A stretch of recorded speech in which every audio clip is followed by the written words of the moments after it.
estar con nosotros en esta entrevista que tenemos de súper lujo con un invitado especial, Gianfranco Amato. Gracias, Gianfranco, por estar con nosotros. Gracias a ustedes por la invitación. Pues estoy muy contenta de tenerlo porque él pues, ha trabajado de manera incansable en Italia en una asociación que se llama Juristas por la Vida. Y él además ha buscado esta liga de destrucción entre la ideología de género y la familia. Y por eso tengo el gusto de presentarle y me gustaría mucho, primero que lo conociéramos un poquito personalmente, que nos contara un poco su historia de manera breve y después que le preguntáramos cuál es la relación que hay entre la ideología de género y lo que está sucediendo con la destrucción de la familia. Así que, Gianfranco, gracias por estar con nosotros de nuevo. Muy contenta de tenerte aquí en Mundo Católico y sobre todo, pues quiero preguntarte lo que pues, se le suele preguntar a una persona que se dedica a la defensa de la vida y consecuentemente de la familia. Cuéntame, ¿cómo te ligaste a hacer esto? ¿Qué fue lo que te llamó a hacer y a dedicarte a esto? Antes de todo, yo soy cristiano, soy esposo, soy padre de 3 hijos y abuelo de una bellísima nieta que se llama Alice. Luego, soy presidente de la Asociación Juristas por la Vida. Es un equipo de abogados, de magistrados, de profesores de derecho y luchamos en tribunal para la defensa de la vida desde el concebimiento hasta la muerte natural, en defensa de la familia como sociedad natural basada en el matrimonio entre un hombre y una mujer, y en defensa de la libertad de los padres, la educación de sus hijos. Y soy presidente de muchas otras cosas, pero lo importante es que yo soy involucrado en toda esta lucha, esta batalla, porque yo pienso que estamos viviendo un momento muy delicado. Estamos viviendo un momento que podría decir del apocalipsis. Claro. Es un momento donde tenemos que decidir si ser fríos o calientes. Lo que no podemos hacer es ser tibios. Que Dios un día nos diga, conozco tus obras. Tú no eres ni caliente ni frío. Ojalá fueras caliente o frío. Tú eres solo tibio. Y por eso voy a vomitarte de mi boca. Claro. Y decidí involucrarme en esta defensa de la vida, de la familia, también por una llamada de Dios.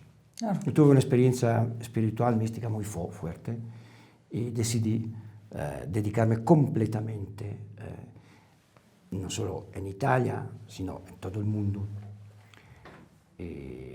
A esto precisamente. A esto precisamente. Sí, la defensa de la vida y de la familia. Estamos viviendo un momento muy, muy, muy difícil. El tiempo que profetizó un escritor inglés muy interesante, se llama Chesterton, en un libro, Heretics, que escribió en el 1905, y dijo, llegará un día donde se blandirán espadas para demostrar que 2 y 2 son 4 y que las hojas son verdes en verano. Estamos viendo este momento. Tenemos que blandir espadas, tenemos que pelear, tenemos que tener conferencias. ¿Para qué? Para demostrar que la familia es basada en el matrimonio entre un hombre y una mujer, que un niño necesita un papá y una mamá, que un ser humano nace de un gameto masculino y un gameto femenino, que 2 y 2 son 4 y que las hojas son verdes en verano. Sí, es un poco doloroso o muy doloroso ver que cosas que antes eran muy evidentes para todos nosotros ya no lo son. Ya, lo que se está haciendo es que se está negando la realidad. Así es. Interesante que Santo Tomás de Aquino, cuando enseñaba en la Universidad Sorbona en París, y tenía 27 años, era el profesor más joven del mundo en su época. Él solía empezar sus lecciones poniendo una manzana sobre su escritorio y decía, esta es una manzana, quien no esté de acuerdo puede salir, puede irse. Y hacía esta premisa para dejar en claro con sus alumnos una cosa muy importante, que no es el pensamiento que crea el ser, sino el ser que crea el pensamiento. O sea, no son los deseos, las opiniones, los sentimientos que crean la realidad, sino la realidad que afecta, que condiciona los deseos, las opiniones y los sentimientos. Lo que él decía en la frase adequatio reit intellectus, o sea, la verdad es la adecuación del pensamiento a la realidad. Por ejemplo, la negación de este principio, en la negación de este principio se radica la así llamada ideología de género. Así es. Que niega el hecho, la evidencia objetiva que un hombre es un hombre y una mujer, y esto es muy, muy peligroso. Muy peligroso. Es muy peligroso. Y el dato, la paradoja, estamos viendo una paradoja. Claro. Porque esta ideología de género, que se llama también teoría gender, en realidad es un concepto bastante remoto para la mayoría, y la paradoja es que sobre todo hay una confusión. Alguien confunde la ideología de género con la educación sexual. Alguien la confunde con la paridad entre hombre y mujer de derecho. Alguien la confunde con la homosexualidad. En realidad, la ideología de género, la teoría gender, no es ninguna de estas tres cosas. Y la paradoja es que esta confusión reina también en el así llamado mundo católico. ¿Y por qué digo que es una paradoja? Porque el Papa Francisco intervino docenas y docenas de veces a este respecto, y de una manera muy, muy, muy clara. En el libro Esta economía mata, por ejemplo, defino la teoría gender una bomba atómica. Así lo es. Sí, ¿no?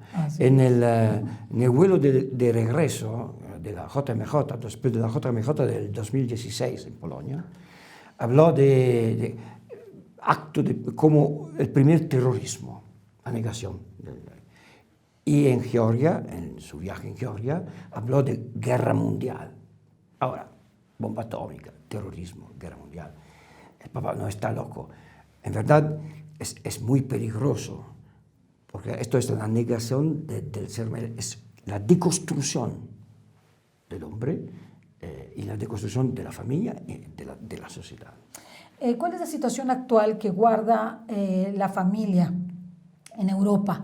¿Por qué la ideología de género afecta a la familia?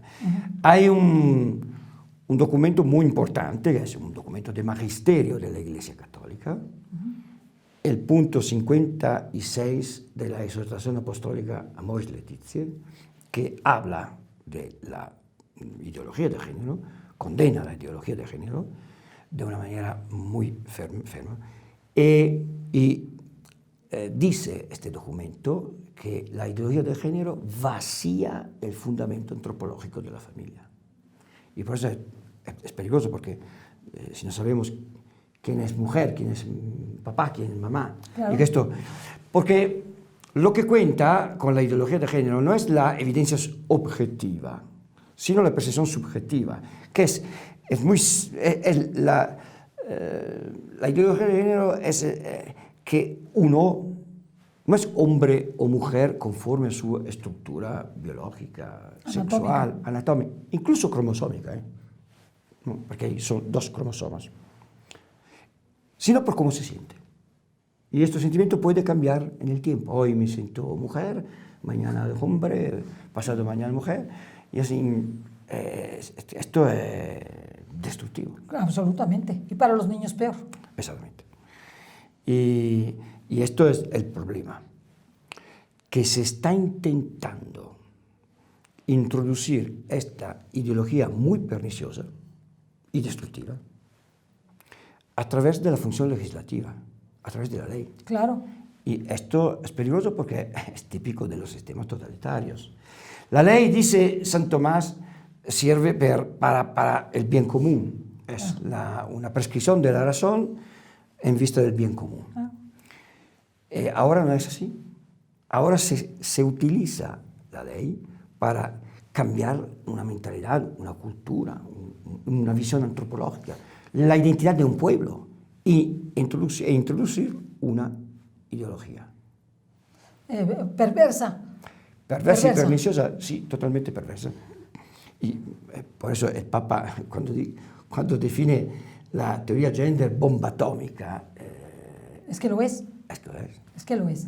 Le quiero preguntar, ¿cuál es la influencia de todo esto en Europa? Que era lo que le estaba preguntando.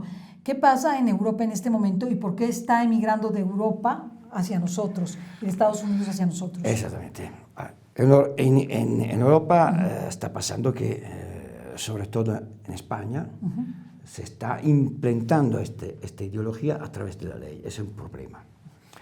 Pero lo que pasa aquí, en América Latina, es que se están introduciendo estas leyes y en cada una de estas leyes sobre la identidad de género, porque gender es una palabra inglés y en los países latinos como Italia, España, México, los documentos públicos y sobre todo las leyes se escriben en el idioma de cada país, italiano, español. ¿Y cuál es la traducción de este concepto gender? Identidad de género. Y lo que es importante es que hay un documento de la Oficina Regional de la ONU que define la identidad de género de una manera, como una vivencia interna individual del género, tal como cada uno la siente. Y es interesante porque esta definición es una definición bastante larga, es incluida en todas las leyes actuales que se está aprobada o que se están aprobando en América Latina. Es increíble porque es la misma, es un copia and paste, copia y pega. Ni tampoco la decencia de cambiar una palabra, un coma, ¿no? Y esto es un problema porque es un problema de soberanía. Porque un país que se hace escribir las leyes por poderes extranjeros tiene un problema de soberanía. ¿Qué pasa con la dignidad del Parlamento, de las instituciones, del pueblo, de Argentina, de Perú, de Bolivia? Y no hay esto es muy importante, no hay ningún tratado internacional, no hay ninguna resolución de la ONU, no hay ningún documento jurídico que vincule o obligue a un país a hacer esto. No. Se está aceptando la que el Papa Francisco llama una colonización ideológica. Así es. El imperio yanqui ideológico. Es increíble como hay muchos países, muchos gobiernos, que aceptan todo como si fuera lo más normal. Y la verdad absoluta. La verdad absoluta. Y se hacen escribir por poderes extranjeros, por otros, las leyes. Y además, bajo la consigna de que si no admiten esa redacción de las leyes internas, pues tienen restricciones en préstamos, en ayudas. Esto sobre todo en África. En África la situación es terrible. Y por eso, cuando el Papa Francisco habla de colonización ideológica, quiere decir exactamente lo que estás diciendo. Sí, que estás sujeto, es decir, si tú no aceptas... No te doy el dinero. No te doy el dinero y te vas a quedar como estás. Y pues se hace tierra de nadie, ¿no? Y esa es la peor forma de colonización, claro. Porque no es económica, no es ideológica. Y se cambia la mentalidad, la identidad, la visión antropológica de un pueblo. ¿Y cuál es el fondo de esta pues de hacer imperar la ideología de género? ¿Quiénes están atrás y qué es lo que pretenden? Es interesante, porque a través de la ideología de género, tú creas un hombre confundido. Claro. Confundido, que no sabe si es hombre o mujer, sin identidad, frágil, indefenso, y esto es una presa fácil Para destruir. para el poder, sí. Sí. Y si yo soy capaz de convencerte que tú, a pesar que es una mujer, te ves como mujer, si te ves al solo espejo, es una mujer, puedes sentirte hombre. Si yo soy capaz de convencerte que para ser feliz, para ganar dinero, para estudiar, tienes que matar a tu hijo por aborto, fíjate, yo puedo convencerte de cualquier cosa, dónde ir, qué comprar, qué pensar, qué consumir. Entonces, detrás de todo esto está el dominio del hombre para poderlo tener. Está el dominio del hombre, claramente, y están todos los poderes que en este momento gobiernan. Está Soros, está la masonería internacional, la masonería financiera, algunos lobbies de los que piensan que hay demasiado gente en el mundo. Hay muchísimas. Es una cuestión multifactorial. Para los que tienen una dimensión de fe, Sí. que es importante, Claro, y más aquí. claro, tenemos que pensar, ahora, yo puedo entender la homosexualidad. Sí, claro. Un hombre es atraído afectivamente, sexualmente por otro hombre, una mujer por otra mujer, una persona por una persona del mismo sexo. Bien, puedo aceptarlo, lo condeno, pero lo entiendo desde un punto de vista racional y lógico. La teoría, el gender, la ideología de género, la identidad de género. O sea que yo puedo sentirme hombre, mujer. Esto no es fácil entenderlo desde un punto de vista lógico y racional. A menos que tú no contestas 3 preguntas. Primero, ¿quién da la vida? ¿Dios? No. El hombre en laboratorio con la fecundación artificial, procreación artificial. ¿Quién quita la vida? ¿Dios? No. El hombre con la eutanasia cuando quiere y como quiere. Faltaba la tercera pregunta. ¿Quién crea hombre y mujer? ¿Dios? No. El hombre con el gender. El gender cierra el círculo del Génesis. Es el punto más alto de la tentación de la manzana. No basta dar y quitar la vida como Dios. No, ahora el hombre quiere crear hombre y mujer o mujer. Y tenemos una evidencia histórica interesante, porque el primer contraataque del demonio al cristianismo fue la herejía gnóstica, la gnosis, ¿no? ¿Y saben quién fue el hombre perfecto para los gnósticos? El indistinto, el andrógino primordial, ni hombre ni mujer. Y si se van a leer los evangelios gnósticos, el evangelio gnóstico de Juan o el evangelio gnóstico de Felipe, estamos hablando del 150 después de Cristo, los primerísimos siglos. Y se van a leer los evangelios gnósticos, se pone el escalofrío. Hay la teoría gender perfectamente elaborada. Parece escrito hoy. Entonces, siempre el seréis como Dios, seréis como Dios, seréis como Dios, seréis como Dios. ¿Cuál es el objetivo final? ¿Es destruir el cristianismo? Uno de los objetivos es destruir el cristianismo y destruir la Iglesia, porque la Iglesia es la última institución la última entidad que en este momento Defiende. defiende una visión antropológica natural. Esto es otra paradoja, porque ¿quién vivió en los años 70 la lucha entre la fe y la razón? ¿Recuerdan? Fe, razón. Hoy en día estamos viendo una paradoja, porque los hombres de fe son los últimos defensores de la razón humana y por lo tanto del hombre. Porque el racionalismo fracasó.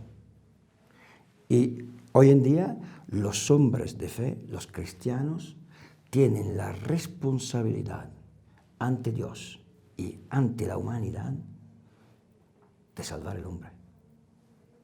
Es impresionante, es impresionante. ¿Por qué? Porque defender el hecho que la familia es simplemente la unión de hombre y una mujer para la procreación, porque necesitamos de un gameto masculino y un gameto femenino, y la educación sobre todo, defender no es ni de derecha ni de izquierda, ni laico ni católico. Claro. Y defender el hecho que un niño necesita un papá o una mamá que tienen funciones biológicas, no culturales, Claro. porque no somos iguales. Hombres y mujeres no somos iguales. No somos iguales, gracias a Dios. ¿Cuántos son los derechos? Tienen los mismos derechos ante la ley, pero no son iguales. No somos iguales. La naturaleza es discriminatoria. Discrimina, sí, la naturaleza discrimina. Defender el hecho que un ser humano nace de un gameto masculino no es ni de derecha ni de izquierda, ni católico. Es una evidencia objetiva de la naturaleza que la razón no puede no entender. Por eso los hombres de fe son los últimos defensores de la razón humana. Cuando te refieres que son los últimos defensores de la razón humana, ¿quieres decir que son los que quedan ahora para defender la razón humana? Son los que están defendiendo la razón humana, ¿no? Sí, están defendiendo que Sí. 2 y 2 son 4 y las hojas son verdes en verano. Y por eso tenemos que blandir espadas, encender fuegos. Así es. Y La pregunta a seguir es, Donald Trump ha emprendido como una lucha que parece secundaria frente a lo que está sucediendo en el mundo. Hay muchas batallas. Pero ahora a los Estados Unidos les ha dado por defender lo que nadie y que tampoco los Estados Unidos por mucho tiempo defendió, que fue la vida y la familia. Y ahora está en el mundo habiendo este contrapunteo entre la civilización que pretende defender la vida y la familia natural y aquella que pretende destruir a la vida y a la familia a través de la ideología de género. ¿Cuál es la perspectiva que ves tú, Gianfranco? esta es una pregunta muy interesante, porque Trump, con todos sus defectos, seguramente es mejor del anticristo Hillary Clinton, Obama y todo la ideología perniciosa del politically correct, de lo Sí, políticamente correcto, aborto, eutanasia, matrimonio gay, todo eso. Y es interesante lo que está pasando, porque tienes razón. Hay una reacción. Y no tanto Trump sí,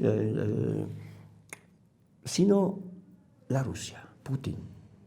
El presidente Putin, yo pienso que en este momento es el estadista que en el mundo más tiene una visión escatológica.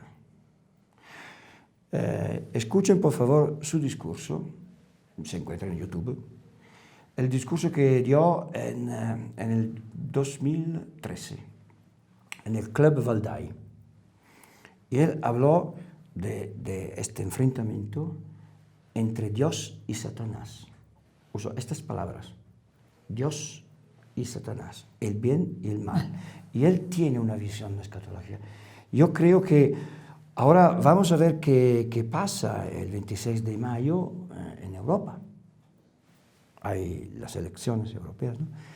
porque la Unión Europea en este momento es otro laboratorio del demonio. Sí, de ideología de género. Templo, sí, de todo lo políticamente correcto. Es un templo.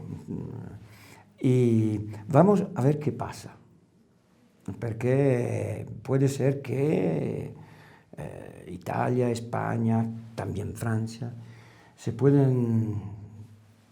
podremos ver algo que cambia. ¿Por qué Europa rechazó a Dios y el cristianismo? Ah, qué buena pregunta. La Unión Europea, esta Unión Europea, decidió suicidarse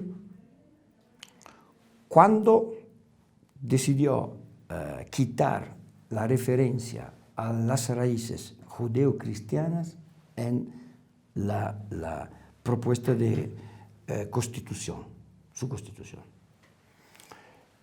Ese fue el momento y sustituyeron Dios al Dios dinero, este ídolo euro, que se llama ya euro. Y es interesante porque yo sé que el Papa San Juan Pablo II, cuando se estaba discutiendo esto, encargó a un político italiano de entregar una carta a Valéry Giscard d'Estaing, que era el presidente de la convención que estaba elaborando, ¿no?, la Constitución. Y el Papa suplicó, es una carta, una súplica. Yo la leí muy fuerte. Y decía, por favor, hagan la referencia, porque es la identidad de Europa. Sin esta identidad no hay nada. Y cuando el político encontró a Valéry Giscard d'Estaing y adelantó el contenido de la letra que estaba a punto de conseguir, Valéry Giscard d'Estaing, con la arrogancia típica de los masones y los franceses, dice, nada, si esto es el contenido, no me la dé, la tenga, no me la dé. Y la carta se quedó en el bolsillo del político y las raíces judeocristianas desaparecieron de la Constitución. ¿Y por qué prefirió a los musulmanes que a los cristianos? ¿Por qué Europa prefirió el yugo musulmán, que es mucho peor? Porque hay un proyecto y detrás hay Soros, se puede tranquilamente decir. Sí, porque ya es público. Porque es público. Todo el mundo lo sabe. Hay Soros y quieren destruir la identidad cristiana, incluso la identidad de la raza. Pero lo que no se entiende es si tanto abominan el cristianismo. Es la primera etapa. Sí. La primera etapa es destruir la iglesia y el cristianismo. La mejor cosa que es llamarlo musulmán. Después, eliminar los musulmanes. Sí, pero ¿cómo van a eliminar los musulmanes? Eso. Pues, no les importa. No importa. Creo que la lógica es etapa por etapa. Vamos a ver. Primero vamos a destruir la visión judeocristiana, la iglesia y el último baluarte que defiende esta antropología natural. Después se va a ver. Con respecto a Latinoamérica, ¿pretenden realizar o llevar a cabo el mismo modelo? Absolutamente. O sea, para tener una unidad de pensamiento, de ideología. Nosotros estamos viviendo en la que el Papa Francisco define la dictadura del pensamiento único. Es una dictadura, ¿eh? Sí. Como todas las dictaduras de la historia de la humanidad. Sí. De derecha, de izquierda, blanca, negra, roja, no importa. Es una dictadura. Y entonces la historia de la humanidad nos ha enseñado que frente a cada dictadura hay solo 3 posibilidades. Ser conniventes, o sea, tibios, indiferentes. Que hagan lo que quieran. Hagan lo que quieran. Ser cómplices. Participar con ellos. Exacto. Oponerse. ¿Y nosotros qué queremos hacer? ser conniventes, ser cómplices, oponentes, o luchar, o combatir. Tenemos que decidir. Gianfranco, ¿es posible la reversión? ¿El regresar? ¿En qué sentido regresar? Regresar para volver a poner en su lugar a la familia y a la vida en la cultura cristiana. Sin duda. ¿Es posible? Es posible, tenemos que hacerlo y nosotros sabemos que Dios no, el maestro nos ha dicho que no prevalebunt. Las puertas del infierno no prevalecerán sobre la iglesia. Pero esto no significa que... que no habrá batalla. Absolutamente. ¿Qué batalla va a haber? Absolutamente. Lo que es peligroso, y aprovecho, es que una vez que tú apruebas una ley de este tipo, claro, ya no hay reversión. Exacto. Por mucho tiempo. No. Es irreversible. ¿Por qué? Porque una vez aprobada la ley, no hay vuelta atrás. Y lo que pasó en España, por ejemplo, ¿no? Toda la reingeniería social que implantó Zapatero, cuando ganó el Partido Popular con 11 millones de votos, no pudo cambiar, porque hay derechos adquiridos, situaciones definidas, certificados de matrimonio, hijos. Sí, ya una serie de situaciones que situaciones no es que ¿cómo puedes? Y esto es muy peligroso y por eso aquí en México y en toda América Latina, cuidado, antes que aprobar una ley, piensen ustedes que no hay vuelta atrás y se informen, por favor, y hagan algo, por favor. Aquí en México, cuando se aprobó la despenalización del aborto hasta las 12 semanas, en la Ciudad de México, que fue la entrada a todo lo que es la ideología de género ya de manera abierta, el presidente de la Suprema Corte de Justicia dijo en ese tiempo: señores ministros, dense cuenta que una vez que aprueben esto, no hay vuelta atrás. Y a mí me sorprendieron sus palabras porque pensaba que sí había vuelta atrás. Pero usted o tú, Gianfranco, al decirme no hay vuelta atrás, quiere decir que viene una serie de situaciones en las que voy a tener la imposibilidad de regresar. Exactamente así. Así es. Entonces, ¿tú piensas que una vez que se ha autorizado la despenalización del aborto, revertir esa ley es imposible? Dime un país al mundo donde se... Bueno, ahora Estados Unidos está pretendiendo hacerlo con Joe Biden.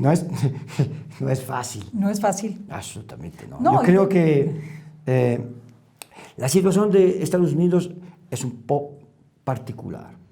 ¿Por qué? Porque el aborto lo decidió la Suprema Corte, no el Parlamento, no la ley. Es diferente. No el Congreso. No el Congreso. No hay ningún país al mundo donde un Congreso aprobó el aborto y después pudieron volver atrás. O sea que es muy importante. ¿Qué nos dirías? Y es porque los poderes que están detrás de esta ideología saben muy bien que para hacer esto hay que utilizar la ley. La ley que tiene dos cosas. Es la ley... Tienes que cumplirla, porque si no te van a castigar. A sancionar, primero. Claro. Segundo, cuidado, porque la ley tiene una función pedagógica, claro, educativa. Claro.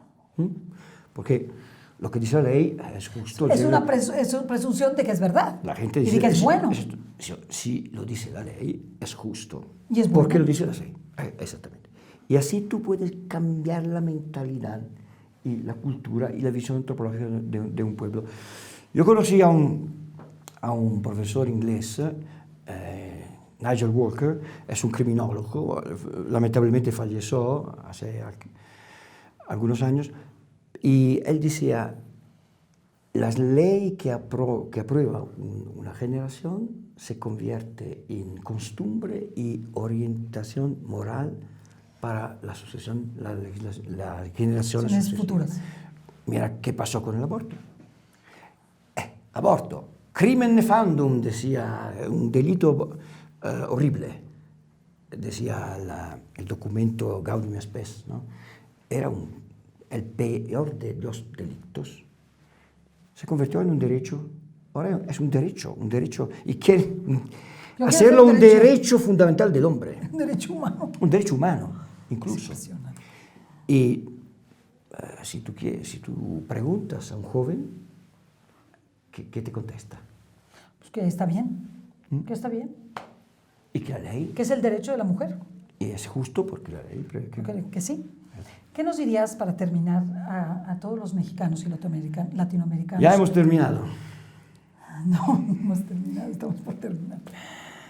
¿Qué nos dirías para poder enfrentar esta batalla? Primero, abrir los ojos, informarse e informar. Esto es fundamental, porque todas las dictaduras gobiernan sobre el silencio. No ser tibios. Volvamos denunciarlo y trabajar. Ahora ha llegado el tiempo de decidir. Caliente o frío. Puede también decidir frío, mejor caliente que frío, pero que sea frío, si es frío, pero no tibio. Y frente a esta dictadura, por favor, deciden si ser conniventes, cómplices o opositores. Tenemos que oponer. ¿Para qué? Para defender nuestro derecho a la libertad, a la fe, y porque queremos que nuestros hijos vivan como nosotros vivimos, con una buena por vida, supuesto. Y sabiendo y teniendo identidad y conociendo a Dios, amándolo y amando a sus semejantes. Nosotros, no olviden una cosa importante. Esto, aquí en México, Sí. es el país de la gloriosa epopea cristera, donde hombres y mujeres lucharon, dieron la vida y murieron por sus ideales, por la fe y por la libertad. Y por la libertad. Así es. Por respeto de lo que es. Y murieron al grito de ¡Viva Cristo Rey! Pues viva Cristo Rey. ¡Que viva Cristo Rey! ¡Que viva! Muchas gracias, Gianfranco. Muchas gracias. Un placer tenerte aquí en México. Muchas gracias por haber venido, por tomarte este tiempo, porque sabemos que estás muy ocupado, y gracias a todos ustedes por el gozo de habernos escuchado. Hasta la próxima. Hasta luego.